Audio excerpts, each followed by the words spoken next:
নমস্কার বন্ধুরা, মালা রান্না বান্নায় স্বাগত।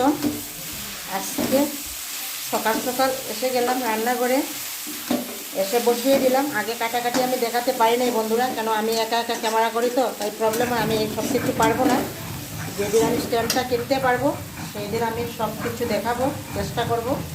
আর মোবাইল সম্বন্ধে সব কিছু আমার আইডিয়াও নেই, তাও কিছু প্রবলেম হয় বন্ধুরা। আপনাদের কাছে ক্ষমা চেয়ে নিচ্ছি। আপনারা অবশ্যই আমাকে শিখিয়ে পড়িয়ে নেবেন। আমি নতুন, বয়সেরও একটা তফাৎ থাকে, অনেক কিছু প্রবলেম আছে, ঠিক আছে। তো মূল কথা হচ্ছে যে আজকে আমি বাঁধাকপি রান্না করছি। যে জিরি করে কেটে রেখেছি বাঁধাকপি, নুন মাখিয়ে ওই জল দিয়ে ছিপে জলটা ফেলে দিয়েছি।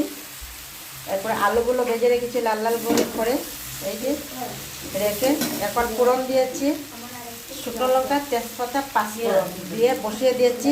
আলুও দিয়ে দিয়েছি, মটরশুঁটি দিয়েছি। দেখুন দেখতে খুব সুন্দর লাগছে। জিরে গুঁড়ো, ধনে গুঁড়ো, হলুদ গুঁড়ো সব দেওয়া হয়ে গেছে, নুন দেওয়া হয়ে গেছে, দিয়ে সব কিছু দিয়ে এখন হয়েই গেছে প্রায়। এখন নামিয়ে নেব। অবশ্যই এরকম রান্না করে খাবেন, দেখবেন কীরকম লাগে, ভালোই লাগবে আশা করছি। তার মধ্যে যদি পরে একটু ঘি আর গরম মশলা, তার বন্ধুরা কথাই হবে না, লাজবাব হয়ে যাবে। তো অবশ্যই আমার পাশে থাকবেন, লাইক করবেন, কমেন্ট করবেন, শেয়ার করবেন।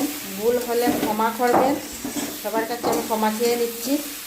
আর এখন প্রায় হয়ে গেছে, আমি নামিয়ে নেব। আর আপনার ভালোবাসায় আমি এগিয়ে যেতে পারবো, না হলে পারবো না। খুব অসুবিধা হয় বন্ধুরা, তাও আমার করতে হয় বা করি। কেন করি বুঝতে তো পারছেন কেন করছি। তো অবশ্যই আমার পাশে থাকবেন।